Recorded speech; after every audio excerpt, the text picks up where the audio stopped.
Dan pemirsa, kita beralih ke beberapa agenda ekonomi yang bisa menjadi perhatian Anda untuk hari ini. Di antaranya adalah rapat Dewan Gubernur Bank Indonesia terkait dengan penetapan suku bunga Bank Indonesia begitu ya.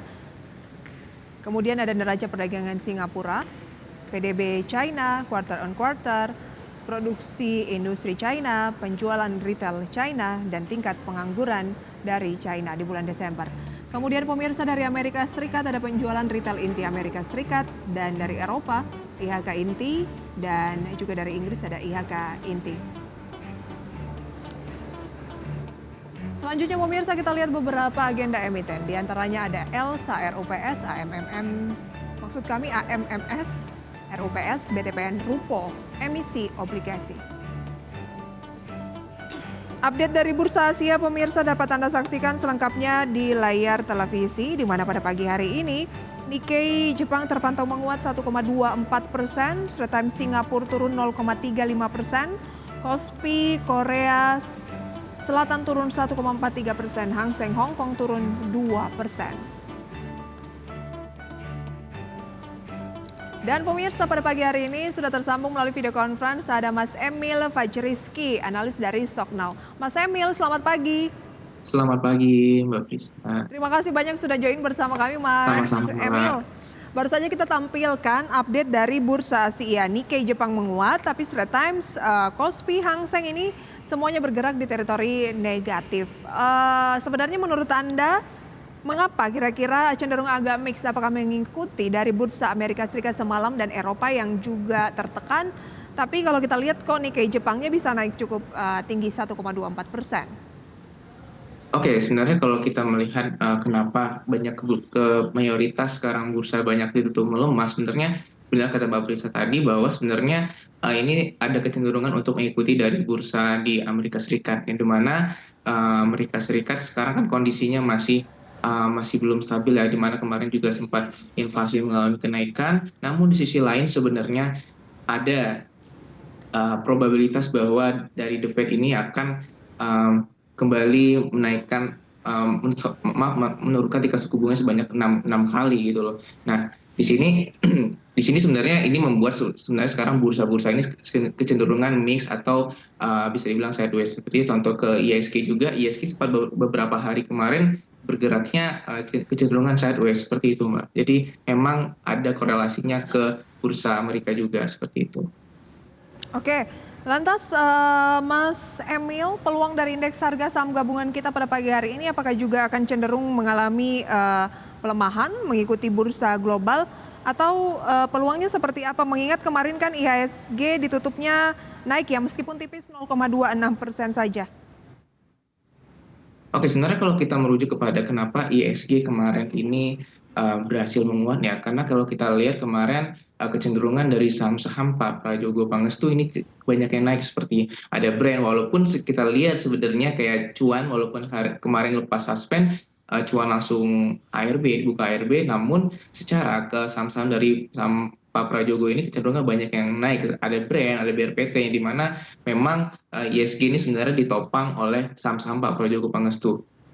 Itu menyebabkan kemarin kenapa ISG mengalami penguatan. Karena kalau kita lihat secara view teknikal, sebenarnya ISG ini kecenderungan koreksi sebenarnya kemarin. Oke, berapa kira-kira range dari indeks harga saham gabungan jangka pendek dan jangka menengah dari Anda, dari Stocknow? Oke, kalau misalnya kita melihat dari Stocknow.id ya, kita melihat bahwa ISG ini sekarang sedang bergerak sideways seperti yang sudah saya sampaikan tadi ya. Nah, di sini ada range bahwa ISG ini kecenderungan akan bergeraknya itu di level resistennya di 7.340 ya, sampai 7.440,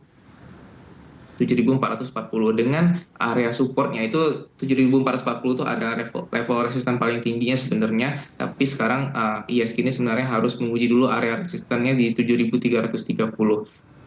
Oke. Untuk level supportnya sendiri sekarang ISG ini sebenarnya ada level area support klasiknya, yaitu di level 7.226 seperti itu, Mbak.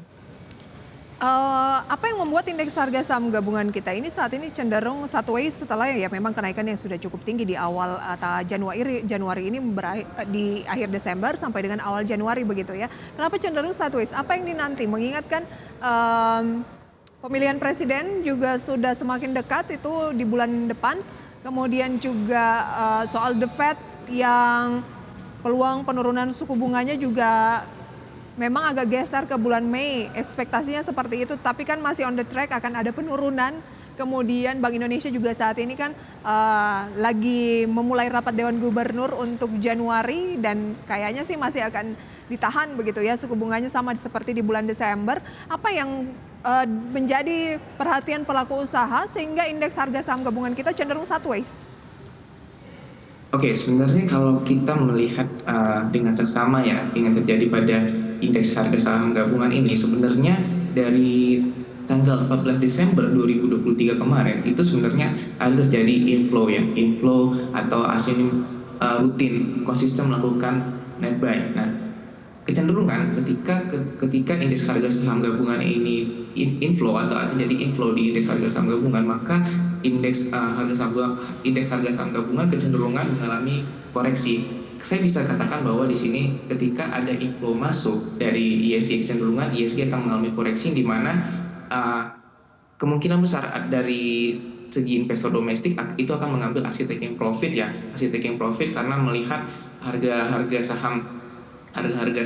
saham yang dibeli oleh asingnya adalah saham-saham yang memiliki market kapitalisasi yang tinggi seperti BBRI, BMRI, yang dimana kalau kita lihat inflow yang banyak masuk ini adalah masuk ke saham-saham perbankan seperti BBCA juga udah mengalami penguatan dari bulan Desember ya, itu sudah banyak banget. Dan juga kalau kita lihat inflow-nya itu untuk di saham-saham perbankan hampir 70-80% itu adalah transaksi asing. Jadi bisa saya katakan bahwa kenapa ketika inflow itu masuk, asing mencatatkan net buy, cenderungan ISG mengalami penurunan.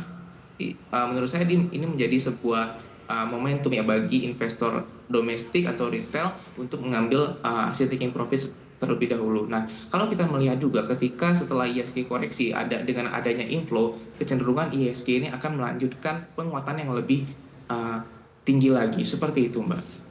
Oke, ada kecenderungan IHSG masih akan mengalami penguatan lebih lanjut dengan range yang Anda tetapkan tadi, tapi saat Benar. ini sedang dalam fase sideways karena juga ya banyak yang mungkin melakukan aksi profit taking dengan penguatan yang sudah cukup signifikan di saham-saham Benar. tertentu begitu ya. Tapi menariknya adalah meskipun IHSG cenderung agak turun, tapi dari net foreign buy-nya juga masih tercatat hijau atau buy pemirsa di satu pekan terakhir 2,4 triliun rupiah khusus di pasar reguler, dan untuk perdagangan kemarin sekitar 345 miliar rupiah begitu ya. Oke, 2,4 triliun rupiah untuk satu minggu dan sekitar 345 miliar untuk hari Selasa kemarin. Baik, yang menarik adalah polemik soal kenaikan pajak hiburan dinilai ini akan berdampak pada beberapa emiten, meskipun mungkin emitennya bukanlah emiten yang berkapitalisasi besar. Mungkin kita sebut yang berkaitan dengan yang diatur soal pajak industri hiburan itu adalah Lucy, BLTZ, Bir, Wine, dan juga MLBI begitu. Sebenarnya Anda melihat sejauh mana sih dampak polemik pajak hiburan ini kalau memang akhirnya benar-benar ditetapkan begitu ya atau dijalani, karena DKI kan sendiri sudah resmi begitu ya, Ya, untuk memberlakukan pajak tersebut meskipun masih menuai berbagai macam protes dan diminta dikaji ulang. 40-75% range-nya kenaikannya ini. Nah, dampaknya akan seperti apa ya ke pasar modal, Mas Emil? Oke, sebenarnya kalau kita melihat ya, itu pajak 40-75% ini merupakan angka yang besar ya, karena kalau kita pikir aja 40-75% gross profitnya dari sebuah usaha itu 40-75% akan dibayarkan untuk pajak. Artinya kalau kita hubungkan dengan saham, ini sudah sama aja kayak kita memiliki sebuah perusahaan itu 40-75%. Nah, pastinya kalau ini pajak ini benar-benar dijalankan, saya melihat bahwa akan banyak usaha di industri hiburan yang akan kewalahan dengan pajak tersebut, karena ya industri hiburan ini tidak semua kalangan orang, apalagi contohnya adalah hiburan yang malam, itu tidak semua orang akan ke sana gitu. Tidak semua kayak hiburan seperti mungkin di Dufan atau Ancol yang kecenderungan mayoritas orang banyak ke sana. Kalau hiburan malam kan kecenderungan hanya beberapa orang saja yang menuju hiburan malam. Nah, di sini saya melihat bahwa industri hiburan ini akan kewalahan dengan pajak tersebut. Nah, dan kita akan lihat nih, kalau benar-benar pajak ini dijalankan 40, batas bawahnya 40 dengan batas atas 75%, kita akan lihat. Saya melihat bahwa tidak akan lama usaha industri hiburan ini bertahan jika pemerintah ini benar-benar menjalankan kebijakan pajak 40 sampai 75% ini. Lantas apa rekomendasi untuk saham-saham yang berkaitan dengan pajak hiburan yang diatur tersebut begitu ya? Ada diskotik, karaoke, klub malam, bar, dan spa. Ya, seperti yang saya sampaikan tadi ada beberapa mungkin yang akan terkait. Ada Lucy, BLTZ, BEER, WINE, dan juga MLBI. Atau mungkin Anda punya sorotan lain mengenai emiten-emiten yang mungkin akan terdampak. Dan sarannya seperti apa, Mas Emil? Oke, sebenarnya kalau kita dari yang Mbak Prisa bilang tadi dari saham-saham pilihan tadi apa ada rekomendasi sebenarnya untuk saham-saham di sektor industri hiburan ini kita bisa melihat bahwa jauh sebelum dengan adanya berita pajak 40 sampai 75% ini, pergerakan saham-saham di industri hiburan ini memang cenderung ada yang sideways, bahkan ada yang cenderung bahkan downtrend terus seperti itu, Mbak. Nah, kalau kita melihat dari saham-saham ini memang tidak ada yang direkomendasikan sebenarnya untuk kita pantau ya sebenarnya. Karena tadi sudah saya bilang trennya juga menurun. Dari sisi lain kalau kita melihat dari sisi volume perdagangan, saham-saham di sektor industri hiburan ini cenderungan tidak liquid. Nah, seperti Lucy, BLTZ, BER itu kecenderungan sahamnya tidak liquid seperti itu, Mbak. Jadi memang jauh sebelum itu saham-saham di sektor hiburan ini memang sudah kalau dari sahamnya memang kurang liquid untuk diperdagangkan. Berarti kan makin terpukul dong, sudah kurang liquid, jarang diperdagangkan atau tidak terlalu diminati juga mungkin ya. Sekarang makin terpukul dong nanti harga sahamnya. Pasti akan ada pengaruh tapi tidak begitu terlalu besar. Mungkin yang turun memang tambah turun ya dengan adanya berita pajak 40 sampai 75%. Mungkin yang sideways juga akan turun, pastinya akan ada dampak ke usaha tersebut karena ya ketika pajak 40 sampai 75% ini benar-benar ditetapkan, orang-orang pasti akan mikir lagi untuk pergi ke industri malam karena mereka harus mengeluarkan cost yang lebih besar untuk pergi ke hiburan tersebut. Seperti itu, Mbak. Oke, kalau kita lihat ya, kayak Lucy, kemudian BEER, WINE, MLBI, dan juga saya cross check lagi untuk BLTZ dalam perdagangan kemarin di hari Selasa semuanya sedang berada di teritori negatif. Jadi memang dihindari dulu ya kalau memang belum memiliki ya Mas Emil ya. Iya benar banget. Oke. Dihindari dulu. Baik. Lantas sama apa yang Anda lebih soroti, lebih Anda rekomendasikan untuk bisa dipantau? Nanti akan kita bahas di segmen berikutnya pemirsa. Berikut juga kita masih menanti pembukaan perdagangan di sesi 1 kurang lebih 4 menit lagi. Usai jeda pariwara tetaplah di segmen Market Buzz. Pemirsa Anda kembali bersama kami dalam segmen Market Buzz dan masih akan berbincang dengan Mas Emil Fajriski, analis dari StockNow. Kita sudah membahas tadi pemirsa ya, pandangan dari Mas Emil dari StockNow mengenai pajak industri hiburan yang saat ini menuai polemik dengan range kenaikan 40 sampai 75%, dinilai akan merugikan para pelaku usaha begitu ya, karena dinilai cukup signifikan. Dan sedang diminta untuk dikaji ulang dan sudah dibahas saham-saham yang berpotensi terdampak. Kita ke rekomendasi kalau begitu Mas Emil. Anda lebih menyoroti, lebih merekomendasikan saham-saham seperti apa di tengah proyeksi Anda tadi bahwa IHSG lagi sideways karena memang meski asing masih cenderung melakukan net buy tapi banyak juga investor yang sudah melakukan profit taking karena beberapa saham yang sudah mengalami kenaikan cukup signifikan. Saham rekomendasinya apa saja Mas Emil? Oke, kalau dari kita tim StockNow.id ya kita ada empat saham ya rekomendasi untuk hari ini. Pertama kita punya PGIO, ada PWON, ada PWON, maksudnya PWON, ada PNLF dan Hoki. Nah kita mungkin bahas pertama yang PGIO dulu kayaknya Mbak ya. Oke, seperti apa PGIO? Nah sebenarnya kalau kita melihat dari PGIO sendiri ya, dari segi secara teknikal juga, teknikal ini dia baru mengalami rebound dari area support klasiknya itu di level harga 1230 seperti itu Mbak. Nah, Tapi hal yang paling membuat menarik adalah dari PGO ini adalah dari catatan net buy asingnya. Nah, kalau kita melihat dari seminggu ke belakang dari tanggal 8 Januari ya, itu asing mencatatkan net buy sebesar 418 miliar. Oke, atau secara keseluruhan transaksi asing ini selama seminggu untuk saham PGO ini sebesar 31%. Untuk saham PGO menurut saya dengan transaksi asing, kontribusi asing sebesar 30% ini sudah termasuk besar. Nah, ini membuat saham PGO ini kalau kita lihat sama-sama pergerakan dari PGO ini perlahan-lahan udah mulai mengalami rebound. Seperti itu, Mbak. Mulai mengalami rebound. Jadi sebaiknya strategi yang tepat untuk PGEO ini Mas Emil, saat ini kan di pembukaan perdagangan benar-benar baru di detik pembukaan perdagangan ini naik 0,4% di 1250. Sebaiknya gimana nih? Apakah kita buy current price? Oke, kalau dari kita tim Stocknow.id, kita rekomendasinya itu adalah buy di 1245 dengan supportnya untuk PGO ini ada di level 1205 dengan area resisten atau ini bisa menjadikan target price atau taking profitnya untuk saham PGO ini di level harga 1300 untuk level resisten yang pertama. Seperti itu, Mbak. Resisten pertama 1300, resisten kedua di posisi? Kalau untuk resisten kedua, PGO ini punya berpotensinya ke 1350 sebenarnya. Oke, 13 tercapai bisa ke 1350. Iya. Boleh beli di posisi current price ya? Iya, kurang lebih boleh beli di posisi current price. Baik, berikut adalah daftar lengkap begitu ya, rekomendasi saham pilihan dari Stocknow kami rangkum dalam grafis berikut ini. Yang pertama ada PGEO direkomendasikan buy dengan level-level beli 1205 dengan resisten terdekat 1300. Kemudian Paiwon direkomendasikan beli dengan level-level pembelian di 440 dan resisten terdekat di 478. PNLF direkomendasikan buy dengan level pembelian di 270 dan resisten terdekat di 292. Dan Hoki direkomendasikan beli dengan level pembelian di 181 dan resisten terdekat di 196. Oke, Mas Emil, range-nya memang nggak terlalu lebar begitu ya. Apakah memang saat ini strategi yang tepat lebih ke trading jangka pendek?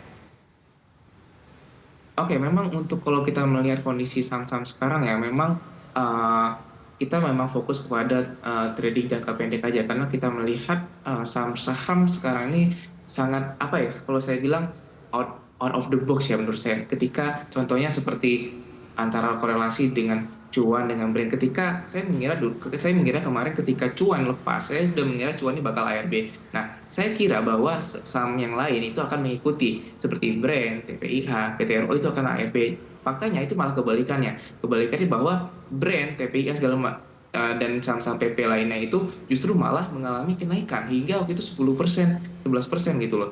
Jadi menurut saya sekarang kondisi yang tepat adalah untuk kita melihat saham-saham yang sesuai sentimen aja dan untuk jangka pendek seperti itu, Mbak. Oke, karena banyak yang menurut Mas Emil itu out of the box, kayaknya agak susah diprediksi arahnya kemana. Iya, susah diprediksi.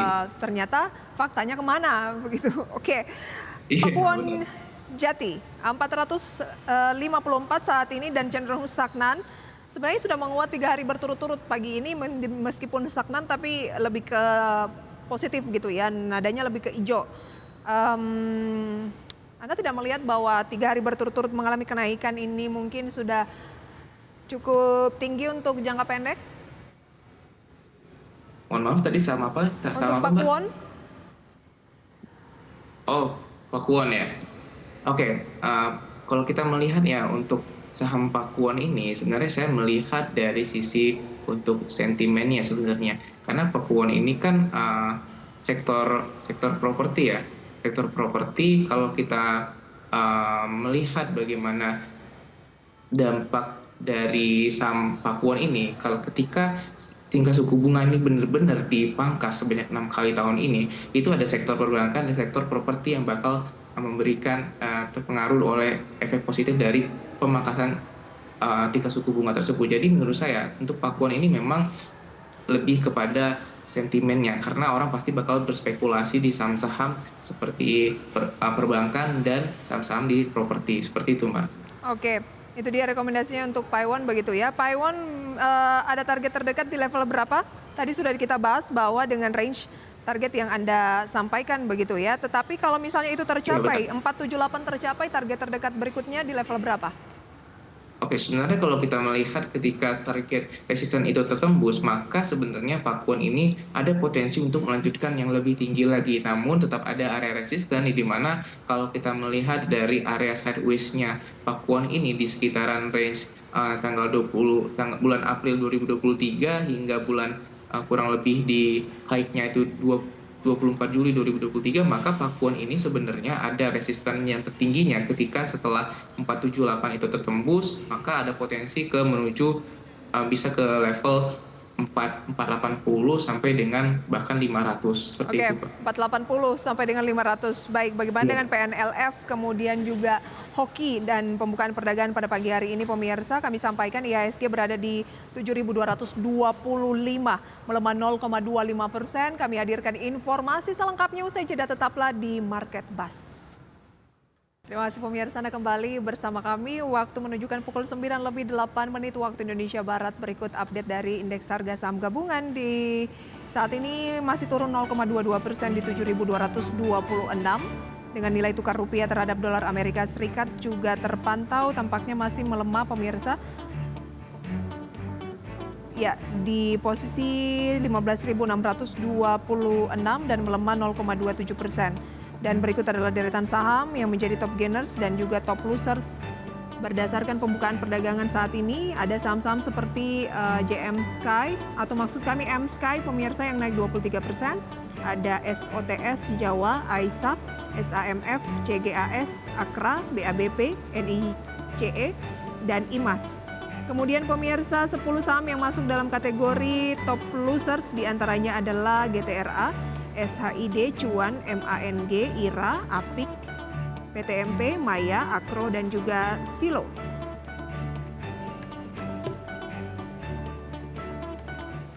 Oke Mas Emil, singkat saja masih 2 rekomendasi tadi ya, Panin Life dan juga ada Hoki ya, yang Anda rekomendasikan dua-duanya. Baik, singkat saja seperti apa?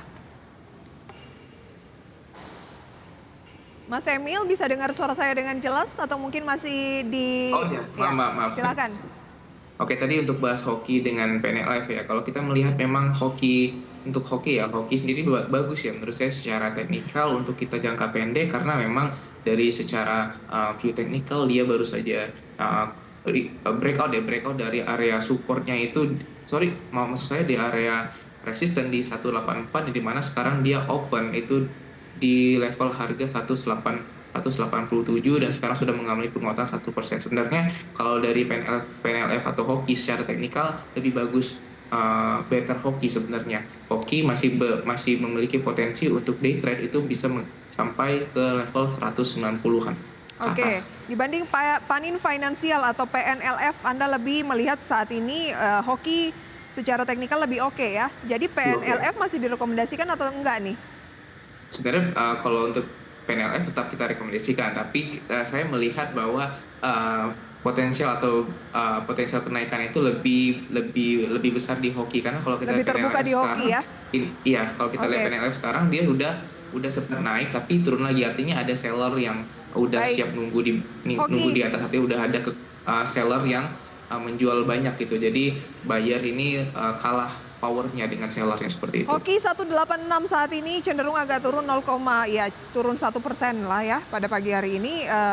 Beli di level berapa? Masih tetap di posisi-posisi sekarang dengan support 181 ya? Oke, iya, masih tetap dengan strategi yang sama ya Mbak ya. Untuk targetnya hoki terdekat 196 ya? Iya. Oke. Terima kasih banyak Mas Emil untuk sharing informasinya. Sayang sekali waktu kita yang terbatas. Namun lagi-lagi pemirsa, keputusan investasi kami kembalikan sepenuhnya ke tangan Anda. Mas Emil, sampai berjumpa kembali. Selamat pagi. Sampai berjumpa. Selamat pagi Mbak Prisa.